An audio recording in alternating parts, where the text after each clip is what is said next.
Conversations with Phil. Business advice without the BS. Just straight talk and frank conversations to help you grow your business by teaching you to get more leads, earn more referrals, and close more business. I get to talk to my pal Tim Sanders today. I'm so excited. We were just talking. It's 14 years, golden birthday of my favorite book of all time, Love is the Killer App. Changed my life. That's true, Tim. I told you that, man. You know that. So totally excited for that. But we're not just going to talk about that. We're going to talk about how his new book kind of came out of a conversation with our mutual friend, Chris Brogan, and talk about, some cool stuff that Tim's doing with the book. And he moved to Vegas a couple years ago, and just lots and lots of stuff, because years back we talked about Today We Are Rich, which is the book right before this, which was also a wonderful book. But now this one, I'm like, Tim wrote a sales book. Wow, that's crazy. Like, how did that happen? And then I'm like, duh, Tim's got sales background. So Tim, I'm jacked to share Dealstorming with folks. I had the advanced uncorrected proof. So I'm very special. Thank you for sharing it with me. And Tim, dude, welcome to the show. Glad to be with you, Phil. Phil the thrill. Phil the thrill. Phil G, bigger than you and me. Gotta love you, guy, man. Thanks, Tim. So I'm excited because, again, like I said, there's so much to talk about. But let's talk first. Dealstorming came out of a conversation. All the experience you had, but really Chris Brogan kind of nudged you and said, hey, maybe this is something bigger than that. So talk us through that, Tim, and how that really relates to kind of the new way of selling. So the journey starts in around this time in 2012. I'm in Boston to speak at the Cisco Partner Conference. I was doing a talk on Love is the Killer App. And of course, Brogan lives in Greater Boston. Tweet me for his home address. Just kidding. And he took me out to the Legal Seafood Test Kitchen. Yeah, we went there too. Yeah. I love that place. Oh man, that place is awesome. So anyway, we're having a meal. He's asking me what I'm up to. What's my next book? I'm like, I don't know my next book. I want to get something even more mainstream than Today We Are Rich, et cetera. Then he's like, okay, what are you doing on the side besides writing and speaking? And I go, well, I do a lot of consulting under the radar where I help big enterprise teams solve big deal problems. And it's been something I started doing at Yahoo after the market crashed. I started doing it again in 2009 and 10 after the market crashed. And I still do it. And I've done it maybe 60 or 70 times. But I told Chris, I said, I don't think it's that interesting. It's this process I've built where I fix brainstorming for sales. And, it's very iterative. It's very mechanical. I'm under a lot of NDAs. So the book would be like a bunch of, a company I can't tell you about did this thing with another company I can't tell you about. I hate those books. And so Chris is like, he says, go ask permission. You'll be surprised. He goes, I bet a lot of them would be okay with it. He goes, and I tell you something else, Tim. He goes, if you'll write to a niche like sales, you'll find more success than, continuing to write general self-help paradigm, shift stuff. And then he told me, he said, hey, the sales market's a really good market. And he felt like that Love is the Killer App was in some ways a sales book. It was a book about how to be more successful in sales or leadership, et cetera. And that he thought maybe I could get back to my roots with that and just kind of continue on the Yahoo story and then see if I could share some of those consulting, agreements with my readers. And it turned out great from there. It kind of took a couple of twists and turns. I ended up getting signed by Penguin Portfolio, who many of you know for great books like, Simon's book, Start With Why, or books by Seth Godin, et cetera. So I love Portfolio. What a great place to be. And they've been really, really helpful in making this book extremely useful to sales leaders and career changing for account executives. Yeah, totally. Yeah, Adrian and Will do a great job there at Penguin, and you definitely hit the right spot. I mean, these are the folks that put out the best business books, and I'm really excited to see how this ends up going for you, Tim, because really, Dealstorming just makes so much sense once you dive into it. It's not just deal making, right? It's not just brainstorming, but it's that collaborative process of really shutting up and listening in a lot of cases, and bringing in people that usually have no I don't want to say no business, but no experience in sales, right? Because they're not in the sales process. They don't. That's right. It's interesting. So deal storming is a process where you solve a sales challenge by involving everyone who has a stake in the outcome or some expertise about the problem. And in sales, when you make the choice to blow up your own silo in pursuit of a big opportunity, you're leading the company in a more collaborative direction, and you're really acting like a leader, and you're making your company more sales driven. And it's hard to blow up your own silo, right? You know that. Yeah. In my consulting gigs, the hardest work was getting the sales leaders to agree to invite the land of no or the world of slow to come to their sales process, have a voice at the table, and be part of the process. That was like 50% of the game. Once I convinced them that we could double their close ratio on big deals, cut their time to close by 25%, and improve delivery by a factor of 100%, say measured by net promoter scores, they were all in. We executed on it, smooth sailing from then. So that's really what I think everybody I want on the show to understand, is that deal storming is part motivational, part instructional. My big motivation to sales leaders is collaboration starts with you. Yeah, absolutely. So, Tim, why do we cling so tightly to the way that it's always been when we know, I mean, the game has changed, right? I mean, with LinkedIn, often we're not getting to a decision maker because there isn't a decision maker anymore. Right. But we forget, we think, oh crap, if only I could get that CMO's email address. Yeah. If only I could get that sales leader's info. And it's like, that doesn't work. No. I love what you're going for. So let's break this down. For those of you familiar with the Challenger sale, this is going to sound very familiar. In fact, the corporate executive board guys like Matt Dixon actually endorsed Dealstorming. They were very helpful to me when I was working on the book. I'm really building upon their ideas here. Here's the idea. For the last 20 years, the number of decision makers and influencers weighing in on a B2B sale have increased. IDC Corporation did research on this. They say the number of decision makers is increasing at 15% compounded year over year. CEB says that the average seller has what they call a 5.7 problem. That means 5.7 decision makers that have to sign off on it, and countless influencers. So here's the idea, Phil. The reason there's so many more decision makers is because the products and services we sell are becoming increasingly complex, and the dollars they spend are becoming increasingly important under so much more governance scrutiny than ever. So years ago, the buyers made a decision to team up on us so they could create these procurement teams, these vendor boards, etc., get the best deal at the best price and lower the cost of ownership through teamwork. Here is the problem. We, as a sales organization, have not responded team to team.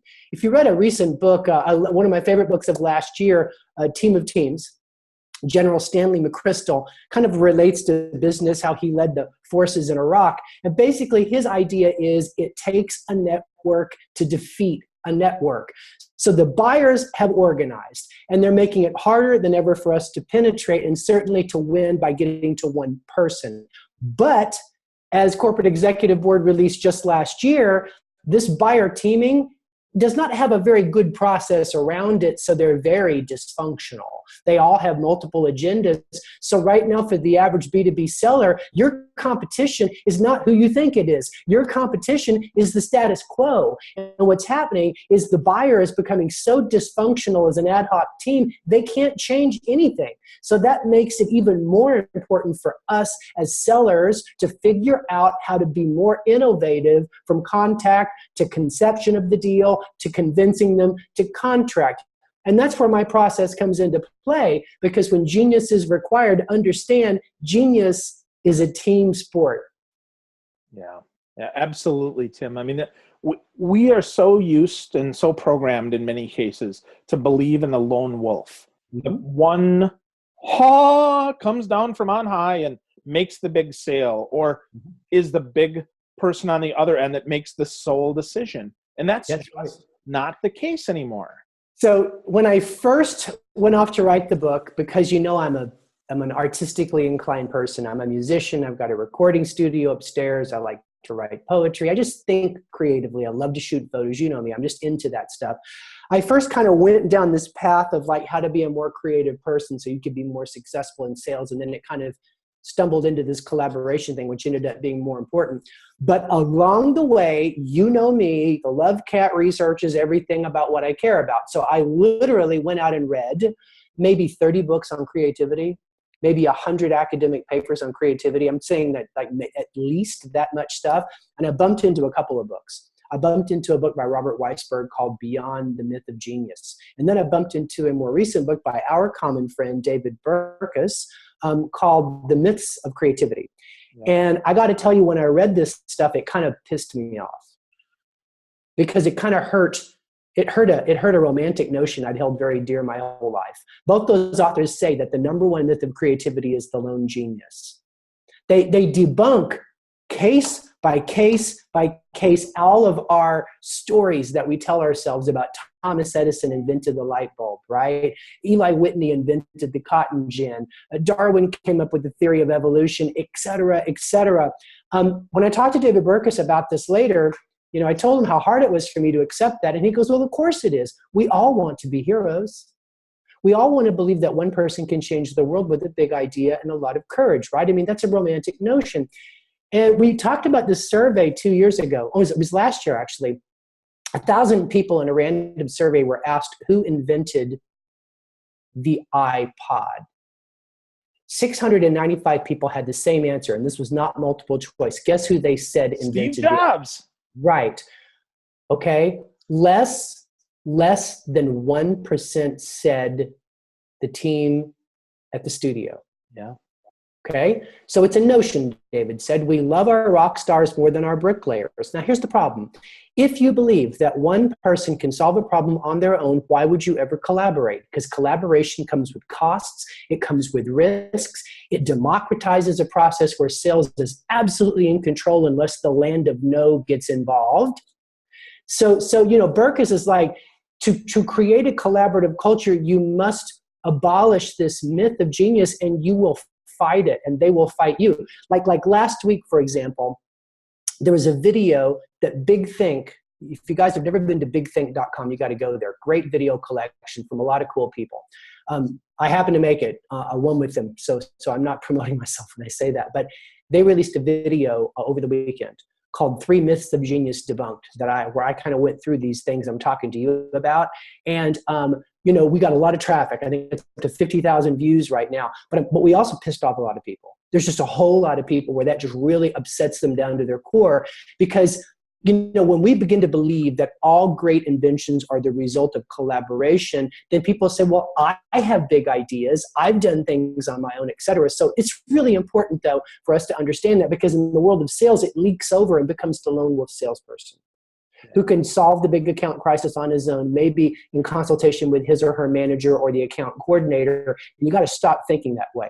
Very quickly, the other 2 myths to abolish are the myth of the Eureka moment. Again, Burke has talked to me a lot about this idea. It's just a thing that the inventing person or committee tends to write after the fact. They make the suggestion that Eli Whitney had this Eureka moment when he was watching a cat pull a chicken through a wire fence where he came up with the idea for the cotton gin. Complete hogwash. Never happened. He, in fact, only created the solution for short staple cotton to an existing gin that had been patented 50 years previously. It goes on and on and on. Newton doesn't really have an apple fall on his head. Doesn't really happen. Darwin doesn't come up with the theory of evolution. He builds up on his grandfather's paper to create this one little tweak to evolution theory called natural selection. It used to be Big Bang that made it a mainstream idea. And it's like Burkus kept saying, but all these guys, what they really did is they solved a lot of little problems that led to a big innovation. And that's important because when you're trying to collaborate about a big sales opportunity, stop waiting for the big idea that's going to change everything because a done deal is 100 problems solved. What you have to focus on is, as Coach K likes to say at Duke, the next best play. And that's what collaboration is really all about. Third myth is the myth of the solution expert.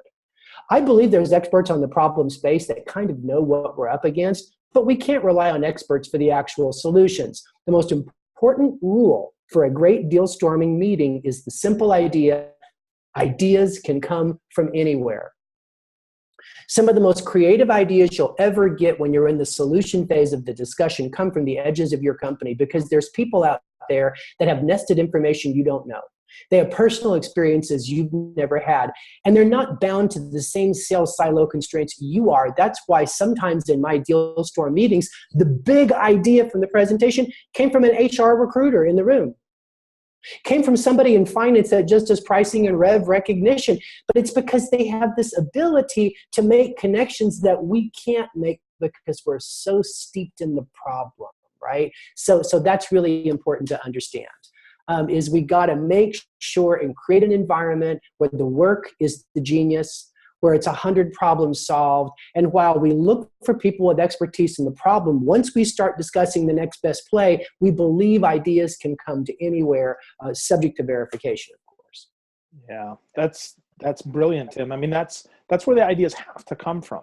We Right. have to get them from all over, because frankly, 3 minds is better than 2 minds, is better than 1 mind. There's this thing I've been thinking of recently. I talked about it at a conference last week. I call it harnessing the magic of 4 or more.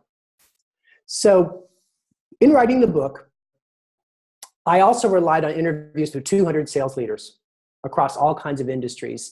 And when I talked to them and I said, how good are you at collaborating? They said, oh, we're really good at collaborating. And what they often described to me was the dynamic duo or the tenacious trio.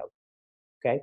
Dynamic duo would be the account executive and her manager, or the account executive and somebody in sales ops. The tenacious trio would be when they add one person from marketing, and that becomes their collaborative team, okay? And then you begin to look at their closing ratios on quality deals. You begin to look at their pipeline, latency on quality deals, and it ain't what it is for deal storming. It's not 70%. It's not 25% less than predicted. It's usually more like 20%. It's pretty typical, right? But what we found in my experience is when you add that 4th person and you go from Batman and Robin to the Justice League, you now have the kind of diverse thinking in the room that leads to breakthrough ideas. So adding that 4th person, especially if they're outside of the sales and marketing groups, those 2 kind of connected silos, that is where everything changes. It could be a person from engineering, design, finance, corporate training, corporate development, anywhere else but sales. But the magic of 4 or more is where I think collaboration really begins to sing, and it really tests our commitment as a sales leader to put the deal in front of our autonomy. Ooh, putting the deal in front of our autonomy. That's right. I hope people do that, Tim. I mean, that's powerful stuff. It's really hard, right? So I had a leader at one of the divisions of Oracle when I was working with him on something, and he said, Tim, would you let someone take your chips and go to Vegas and bet on your behalf? Even though you've been to Vegas a bunch of times and you know how blackjack works, you know the difference between a 2-hand shoot and a 6-hand shoot, but no, you're going to trust this other person to take your chips and go bet on your behalf. No matter how nice they are, no matter how smart you think they are you going to do it? And he goes, no, before I could answer. He goes, because they'll do your chips, and only you can lose your chips. And he goes, you got to understand that the sales job for me internally is commission issue, right? Because if we bring somebody from the outside in to volunteer and the deal goes away, nothing happens, but they lost some time. My guy loses whatever the commission is on a really big, license. So we got to get over that hump. And I said, well, that's fine. I said, here's a way to think about it. 10% of 0 equals what? Let's do the math real quickly. 0. So I think the way we have to recast it is we have to position it around the relationship between closing ratio and ultimate commission, right? So if we can double your close ratio in your big deal pipeline, if you do the math, the back of the envelope math on that, it should quadruple your net income for the year, because that's how actual mathematics works once you begin to compound it. Well, that changes everything, right? Because the salesperson has not yet made that connection between collaboration and closing ratios. What they think about it is collaboration and delivery quality, which I think is another issue and another reason to think about it. So that's the sales job, is just to get people to let go of the peanuts, take their chances, let somebody else in at the table. Awesome. So the math works, the ideas work. So what last kind of, I guess, tough question, maybe not, is, so if they have all that in front of them, Tim, why do they still resist? What's the person's still objection? I think a lot of times the reason that we haven't done it yet is because no one's given us a repeatable process that we can bolt onto our existing sales process, right? See, this is the problem with brainstorming. Brainstorming leads to a goat rodeo 9 times out of 10 because it has the wrong rules and no process. So basically, if you've been involved in a brainstorm meeting at work, and I bet we all have, somebody gathers 30 people into a room, gets their flip charts out, gives you a explanation of the problem they're trying to solve, and then they say, basically, go for broke, any ideas, we're just going for quantity, don't debate, and then they walk out of the room with 100 bullet points, and we go like, where did the last 2 hours go? That's brainstorming, right? Yep. So there hasn't been a process in place widely distributed, and what I found is once we introduce this process into a culture with the promise of increasing performance, they try it once, and every time they're qualified to do it again, they do it again, and it spreads throughout their culture. So again, deal storming is when you build a team around a sales challenge that involves people that have a stake in the outcome or expertise about the problem you're dealing with. And it follows 7 very specific steps I've developed over 15 plus years. Step number 1, qualify the deal storm. You qualify it against the size of the opportunity and the level of difficulty. Step number 2, organize your team. I've explained the way you organize is stakeholders and problem experts, and you don't ask people to come to a meeting. That sounds horrible. Ask people to join a cause. The key to organization is to find a higher purpose behind why we need to win.